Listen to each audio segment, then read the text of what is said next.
Shutterworth.com. Take over. Last mission. Final boss mode. Yeah, this is a good segue into that card. And as we all know, I mean, Showtime this year has been awful for the most part. I mean, awful is a being nice. We would be nice and call it awful. Yeah, let's call it what it is: garbage water. Yeah, it's been garbage, it's been trash. Basura. Yeah.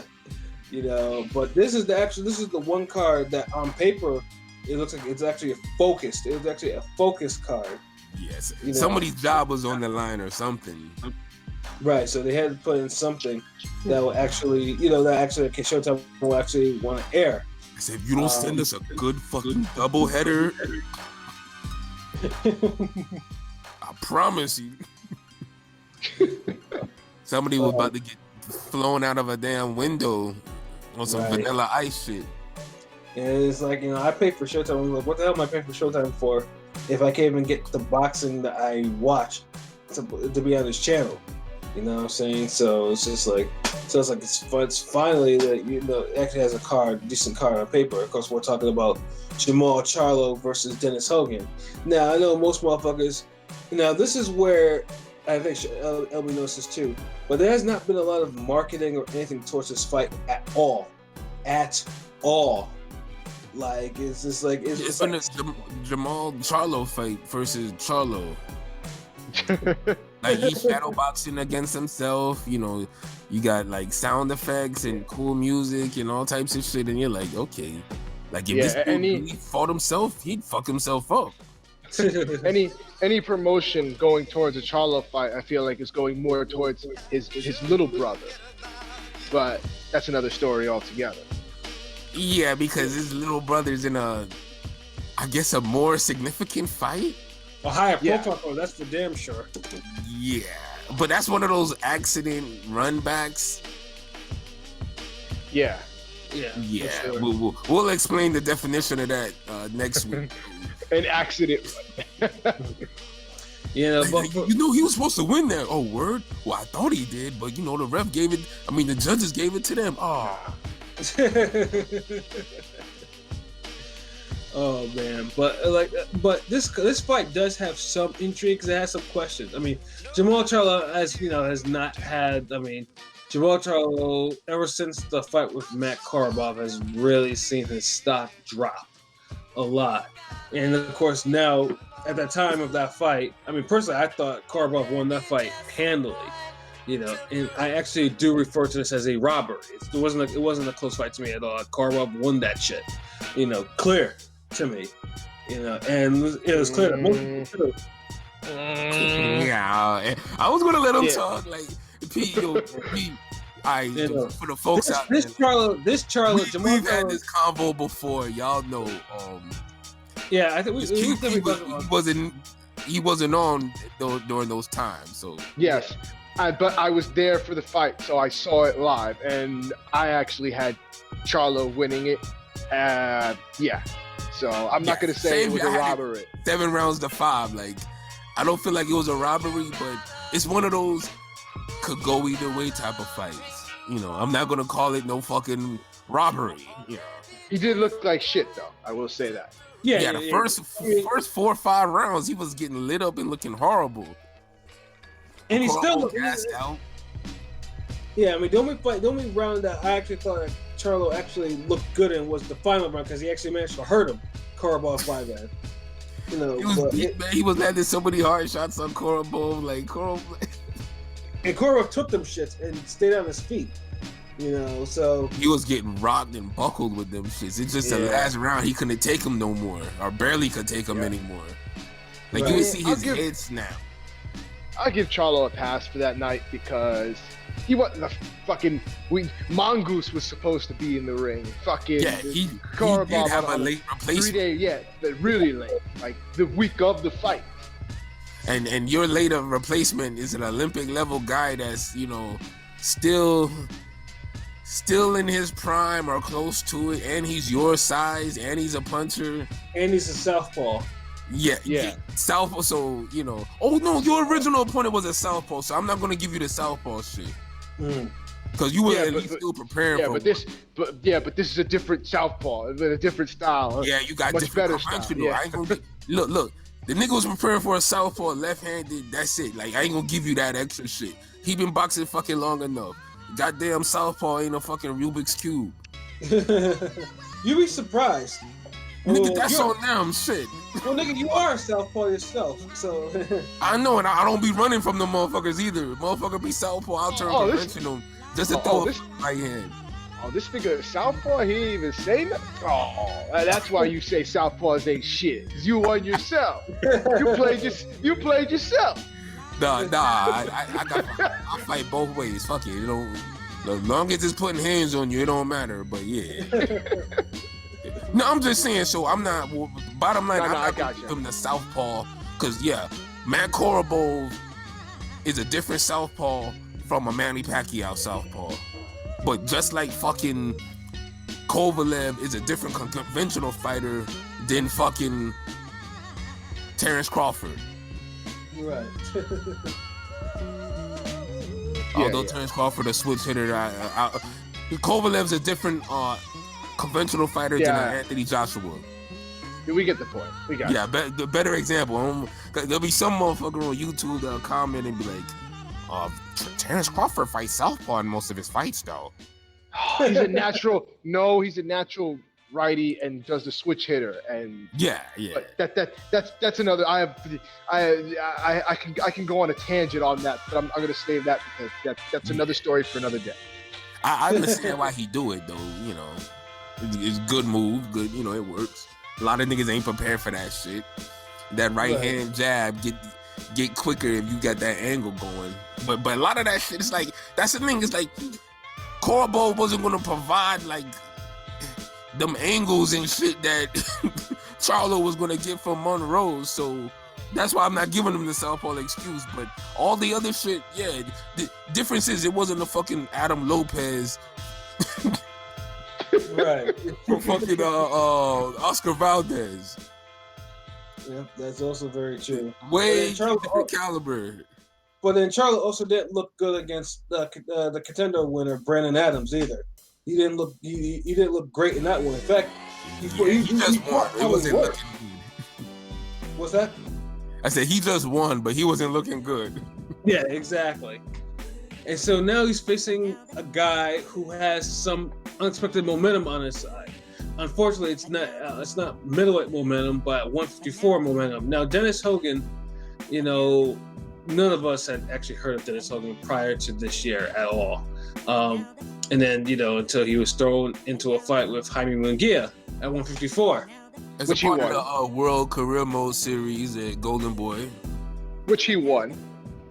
Yeah. Now it was one of those fights that you weren't really expecting anything. You were thinking, Munguia's gonna put him away as he's been doing.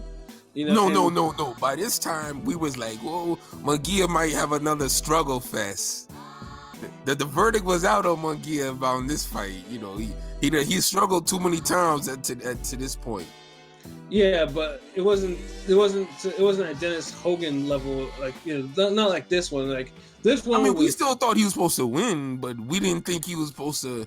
But we weren't, we were still side eyeing it though. It wasn't no like. But he should beat his ass.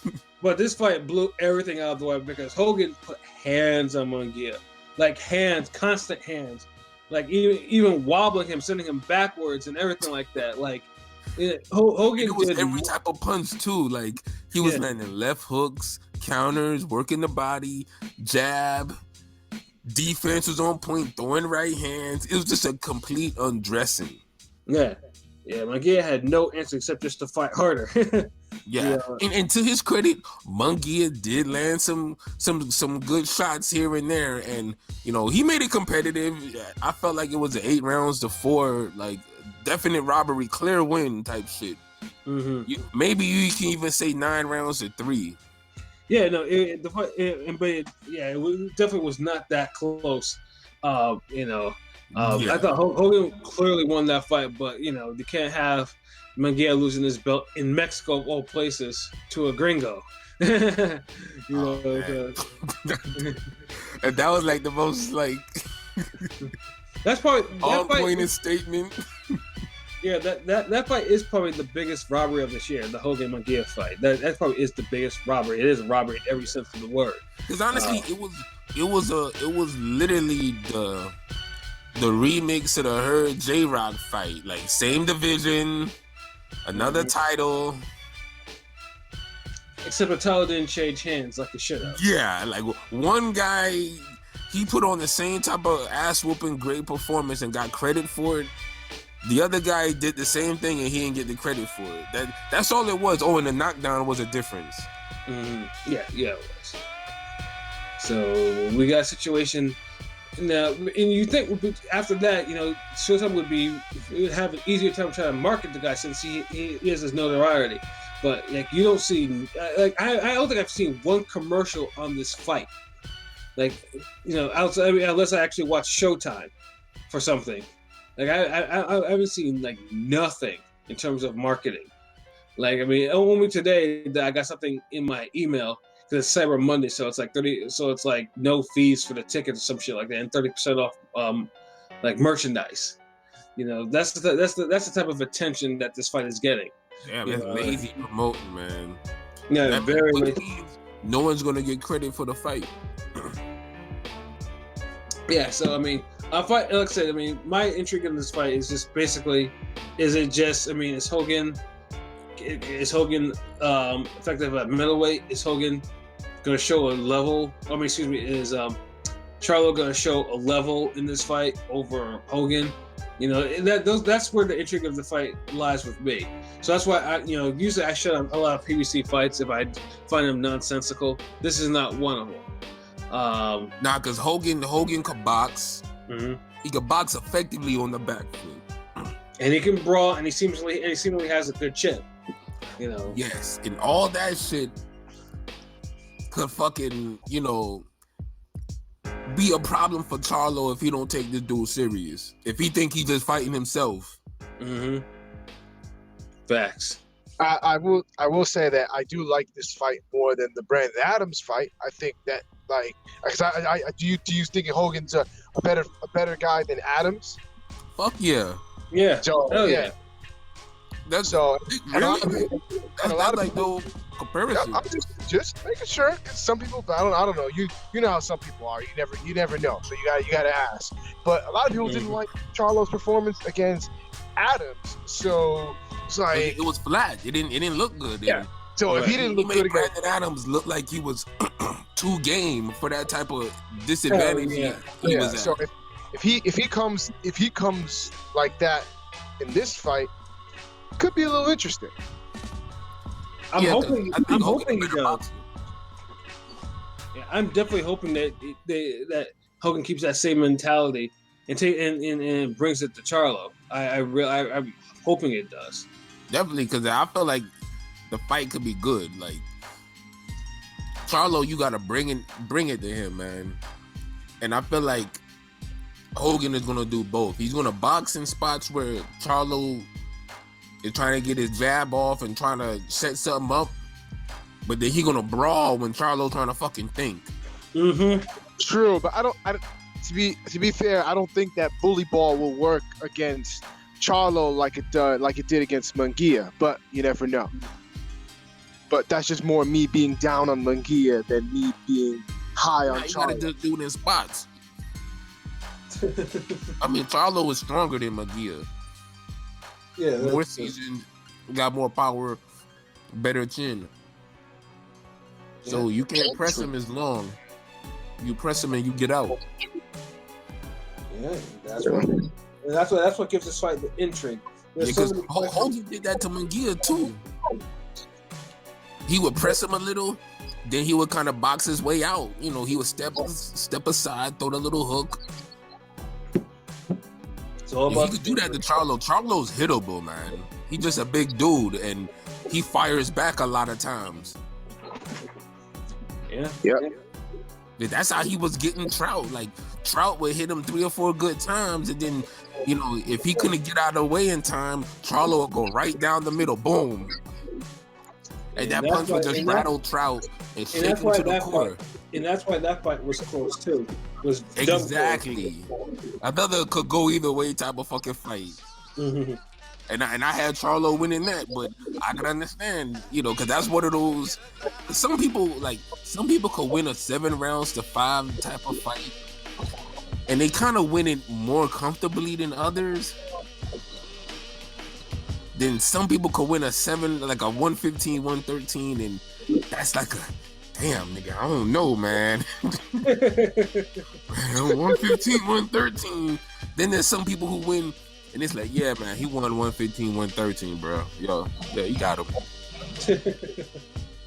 So, yeah, Charlo wins it the other way. 150, like, even Jermaine Taylor be winning some 115, 113s clearer. Mm-hmm. So, speaking of that fight, how do you guys see that fight going in terms of result? Ooh, that's a King P question. Can you repeat that again?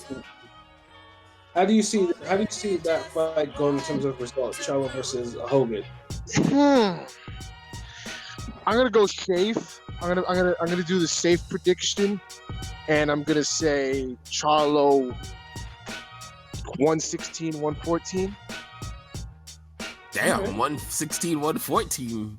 Well, sorry, 116, 112. My bad. I was like, yeah, what fucking were you predicting? Yeah, like, yeah, you predicting 10 rounds now.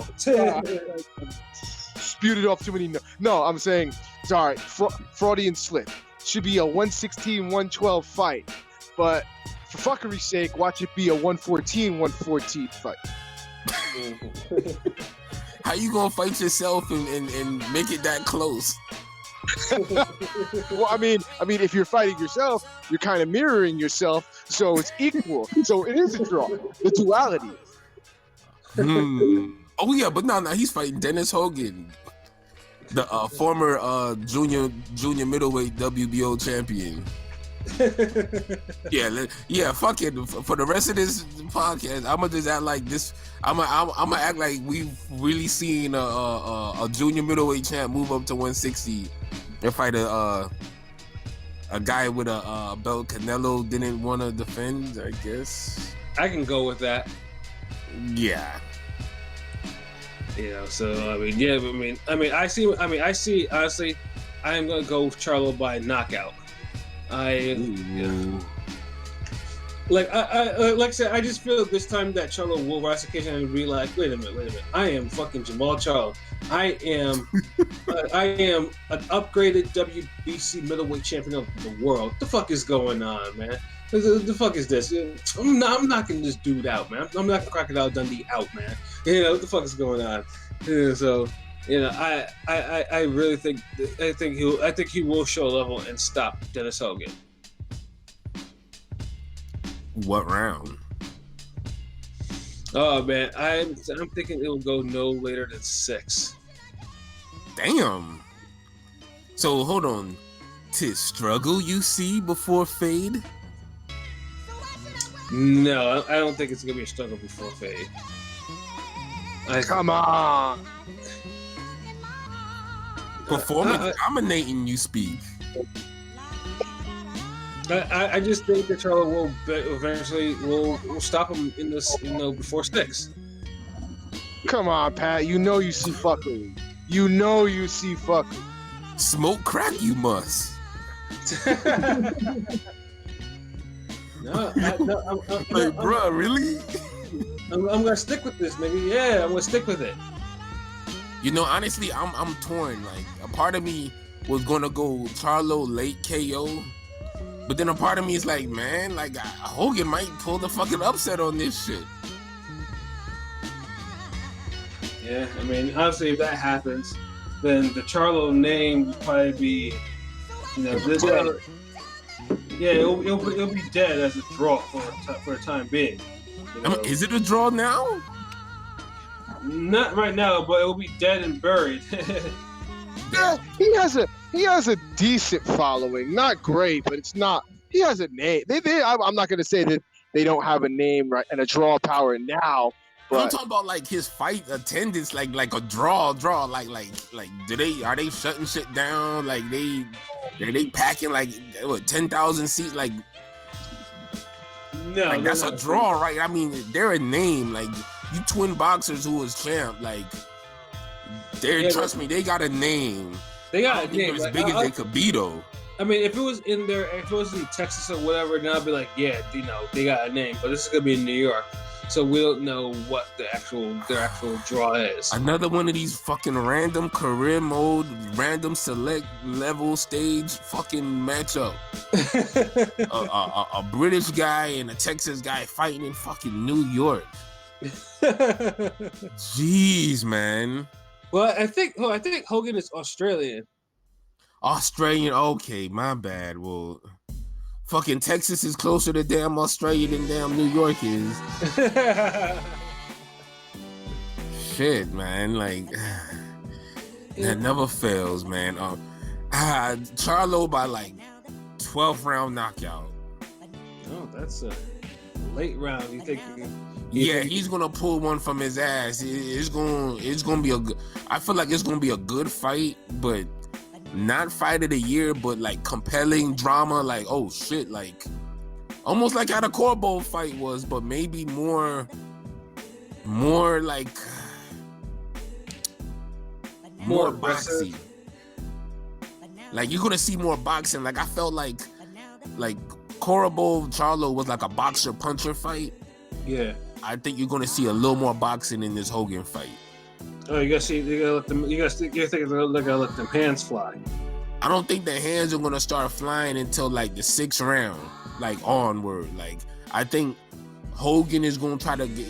He's gonna feel his power. He's gonna feel Charlo's size, like his length, everything, all that, like in the boxing ring.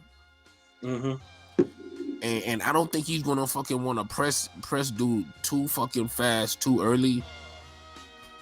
I think he's gonna just want to box him, play it safe, try to walk him into something, maybe outwork him on some exchanges, get out of there, and really just try to kind of build off of that, keep going, because Charlo keep his power the whole fight, man. He do. That's a plus. So at least. The only if he really want to press him on something, I would go to Charlo body. Yeah, did Hogan go to Munguia's body in that fight? I'm just trying to remember. Yeah, it's like he was just so easy to hit. You just remember all of them headshots more, but he worked the body a little bit too. No, see, I can't wait for this fight. Low-key, I'm excited for this fucking fight, man. Yeah, I'm even more excited, for the co-main event. The aforementioned Matt Korobov, who somehow is managed to, get a spark in his boxing career after, a couple of years of fighting in dark matches. First, Charlo fight, and then also too, he faced Emmanuel Aline, which he seemingly won the fight on the cards, but it was a scoring error which turned a split decision into a draw, unfortunately. Yeah, because Korobov only fought for like half the fight, and he let a guy that he was dominating come back and damn near started beating his ass toward the end of the fight. Right. So it's one of those, like, come on, man, like, don't be like Korobov is almost on some front running shit sometimes. Mm-hmm. Yeah, and this fight, this fight will pretty much determine where the pecking order of Matt Korobov lies within PBC, as he will be facing in his American debut Chris Eubank Jr. Chris Eubank Jr. is an interesting guy. And to this day, and maybe why our readers can help us understand why you guys like the video of him bodying Avni Yildirim so damn much. Yeah, honestly, I'm baffled because in terms of all videos that we post on Instagram, y'all love the hell out of that video, and I still don't understand. It was a wicked KO, bro. Like that shit was brutal, but I don't know. I think we posted like way worse shit than that, and for some reason, cats love that damn knockout. Yeah, I don't understand it. You know, I mean, it was a nice knockout. Yeah, I'm not knocking it, but I'm just like, what about that? What about that knockout? Did people like so much? I mean, was it just the guy that delivered it itself, like Chris Eubank doing it? You know what, Eubanks? Eubank has an intensity in his punch, and you ever look at his face? Like he puts his body, everything, shoulders, like he's really giving you his all when he produced these punches and these knockouts. And I think that should just resonate with people, bruh. But this is just a good fight with Korobov. It's winnable for both of them, but I feel like Korobov. If I'm Korobov, once I notice I have the boxing advantage, I'm gonna press for the knockout. Yeah, because one thing about Chris Eubank Jr. that's been like, I mean, he could be outboxed, you know, for all his power, for all his, you know, for all his effort. Yeah, dude can he has some fucking effort. Yeah, dude can be outboxed to his detriment. Yeah, like badly outboxed, like Lemieux level. Yeah, and let's say because as we know, Eubank was in the World Boxing Super Series for super middleweight, and when he faced Groves, and this is a big surprise is Groves took him apart, like boxed him, like soundly on minimum boxing effort. It wasn't like that wasn't the greatest. That was an ugly ass fight. Yeah, it was. That wasn't the greatest boxing performance. Like all the shit Prince Nassim was saying in the interview afterwards, wholeheartedly agree with. Like the amount of misses Eubank had and the amount of damn half-assedry with the boxing from Groves. Ugh. Yeah, you say that, but you say he can be outboxed, but yet the two guys that outboxed him did it in like the shittiest ways imaginable. No. Saunders looked way better outboxing Eubank in the first half of that fight, even up to like maybe 7-8 rounds. Eubank just came on strong, and that was both of their step up fights. Like fucking George Groves was well seasoned. Both guys were more seasoned. Groves way more seasoned. Been on the world stage, like been at the division longer, like. Yeah, for sure. I expected a little more from him than Saunders and when he fought Eubank that time. Damn. I mean, what you think, Pat? I thought Saunders looked good that first half of that fight, like in his performance. He wasn't stinking it out or nothing. He was pressing and boxing him, like. Right, and it's just like he was just too slow to catch up. That was the whole thing. Yeah, like Eubanks has great effort. He throws hard the whole fight. He comes at you. He goes at you. It's just he just has everything is one speed. Then he starts headhunting. And if I'm Korobov, you know you got the boxing pedigree. You know, outbox him and clip him. You know you're gonna get tired. And you already did that with lesser fighters or guys who are less relentless. You know, Olim and Charlo, you know, they caught up with Korobov and they almost got him out of there. Or they had him in a real bad spot. Eubanks, he might catch up way before the last round. Because he literally runs at you and he just fucking mugs you with punches. But it's not rough. It's just maybe wild. It's like a more athletic Mayorga. Yeah. Well, you talking about Eubank Jr.? Yeah. Yeah. I don't really see that comparison to him. I mean, you see the effort. He wings a lot of shots. He looks more technical, more technically sound in his training videos and shit. Right, yeah. He'll throw the punches correctly. It's just the delivery of them. Like, he doesn't box. He doesn't set them up. He just aggressively pursues you. He doesn't come behind a double jab. He doesn't move his head like that, you know.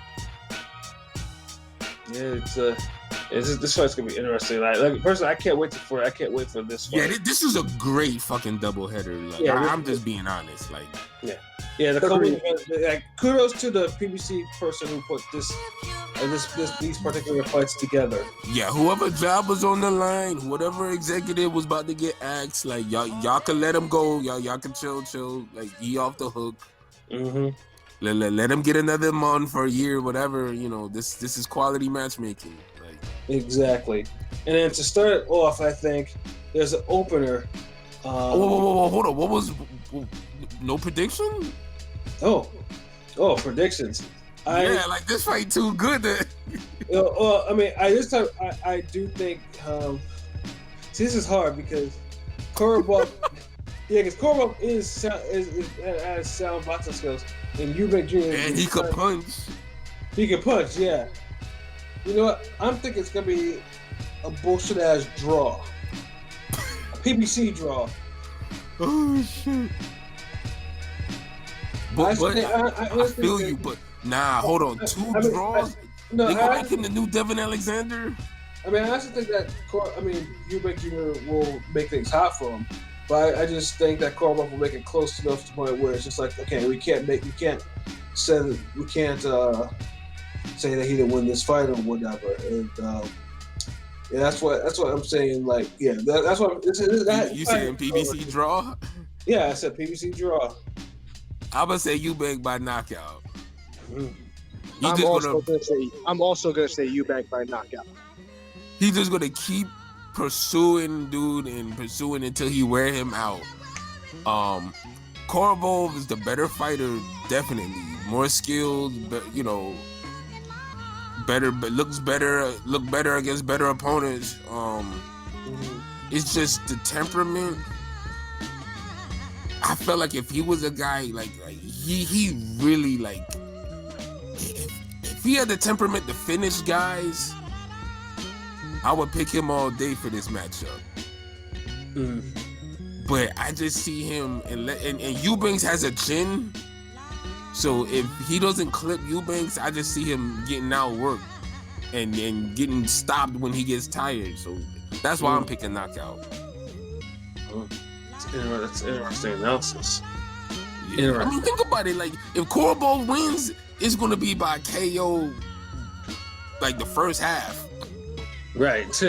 unless he catches Eubank wild on a counter late in the fight or some shit. That's the only way I see Korobov clearly winning. Because this is obviously for Eubank to get his name hot. Facts. So, you know, great matchmaking, but it just, you got to look at the sport honestly, man. And that's what be hurting boxing sometimes, because you can already see the narrative too easily.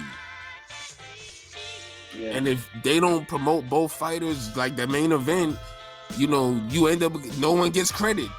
If Charlo fucking knocks out Hogan early, like Pat was saying, like if he gets a knockout early, I'm just saying early, fucking no one's gonna give Charlo credit because no one knows enough about Hogan.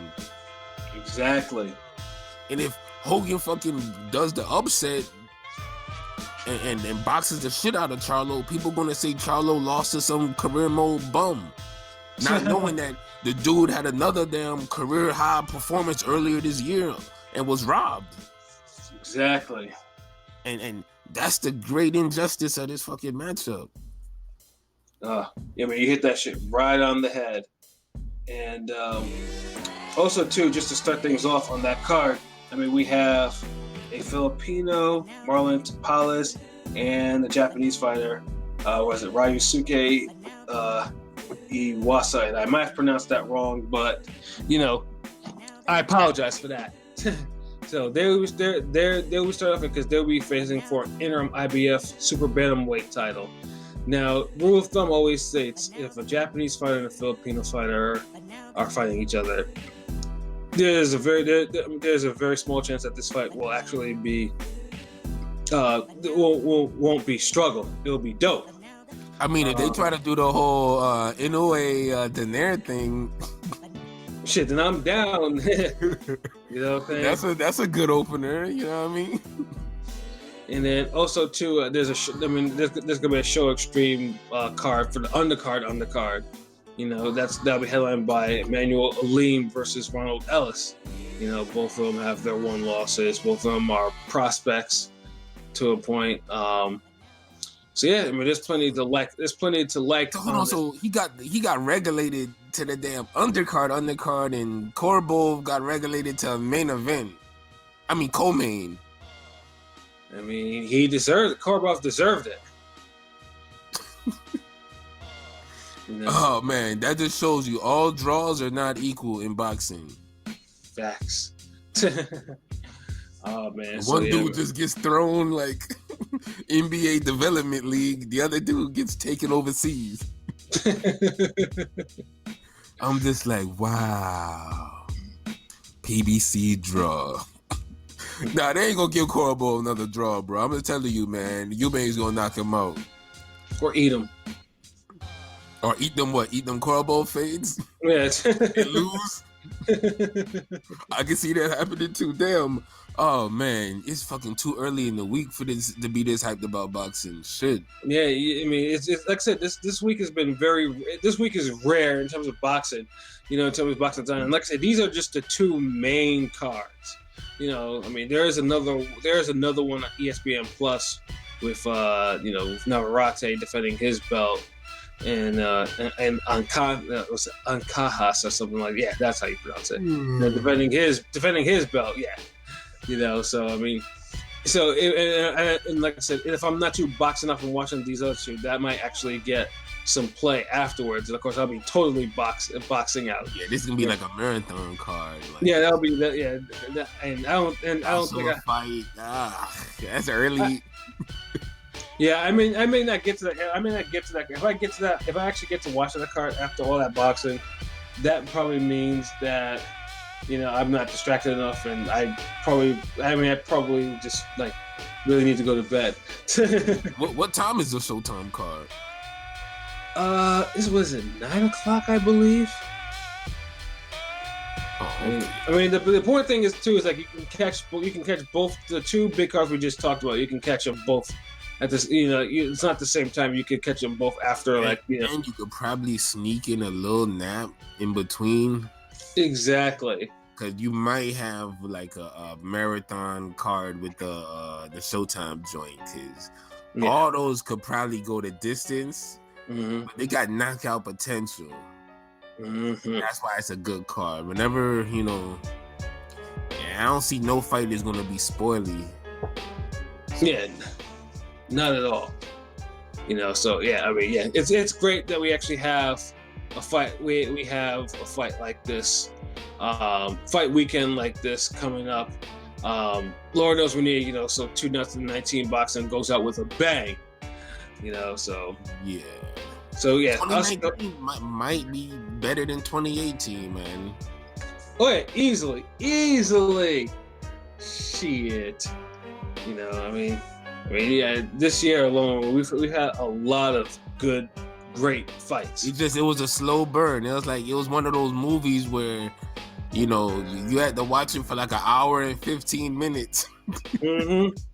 Before that shit turned up, and then once it turned up, it's like the next hour and the 15 minutes is like, yo, like, bruh, did you see that? But yeah, so I guess what? Final thoughts? Yeah, final thoughts. P, do you have any final thoughts?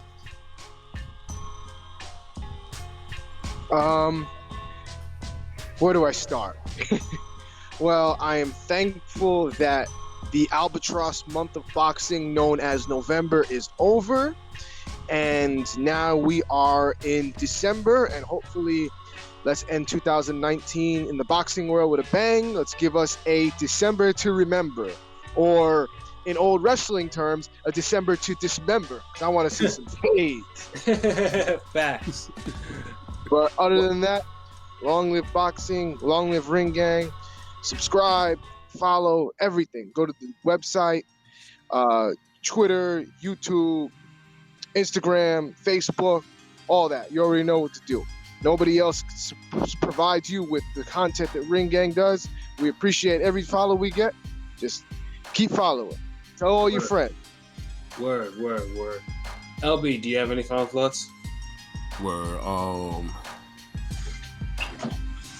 We doing another one, like, you know, we said we gotta end the year out strong, so got one more seminar from PJ. It's like a little mini seminar. That's gonna be the last Sunday of the year, of the decade. Wow. So y'all make sure, you know, if you're the Edmonton area, Alberta, you know, in Canada, you know, the listeners out there, you know, if you want to improve some things on your boxing, you know, the Fight Architect, PJ, and he gonna be on some probably a podcast later this week. So, but you know, we definitely ending the year in a bang. You know, another seminar in the book. So be on the lookout for that. That's coming soon. I believe it's the 29th. Word. The Sunday. So yeah, definitely be on the lookout for that, and y'all make sure y'all check out my man Rome got that new song Jordan. That's just a banger. Word. Like, if y'all fuck with the romantic EP, like all the love songs and shit. Nah, this that street banger. This different, you know. And they give y'all something else. I've been jamming this shit all fucking summer, but so now you put it out. So that's on Spotify, all the streaming sites, and don't forget y'all gotta hit up that damn Gold Artist album, Shutterworth. Yep, that's what it is. It's an all year vibe. Oh, that's what it is. We just maintain that vibe for y'all. You know, yeah, I'm out. That's all I got to say. Tunnel Gang album coming soon. Shout out Trife Been Dope, Tech Beats, and Keith Soprano, Clanarchy, Prolific, and RTDZ, the whole squad. Yeah, so it's my final thoughts. Ring Gang Radio, of course, like I said, you know, listen, like, subscribe. You know, like I said, we put out that John Blaze shit. So, you know, just like I said, you know, if you like what you hear, then bam, you know, just let us know. And then other than that, like I said, definitely the fourth quarter 2019. You know, it's been spectacular, and like I said, I feel like December will go out with a bang. And then also tomorrow we'll probably do another segment on the top rank card, which was also excellent from last Saturday as well. Yes. So definitely take a look out for that. But yeah, shout out to Ring Gang Radio, everyone, you know, from LB to P to all, you know, to our people that behind the scenes that be doing all the creativity and stuff and the graphics and everything like that. You know, like I said, we work hard to bring you that, you know, to bring the product that you want and need. You know, so but that's it for me. So for myself, you know, Patscorpio, the New England representative. For LB, Lugdale Bus, Shutterworth da Gawd, Go Artist. For King P, Bodega P. You know, this has been another wonderful episode of Real Talk, where, as always, if shit's real, we talk about it. So, until next time, peace.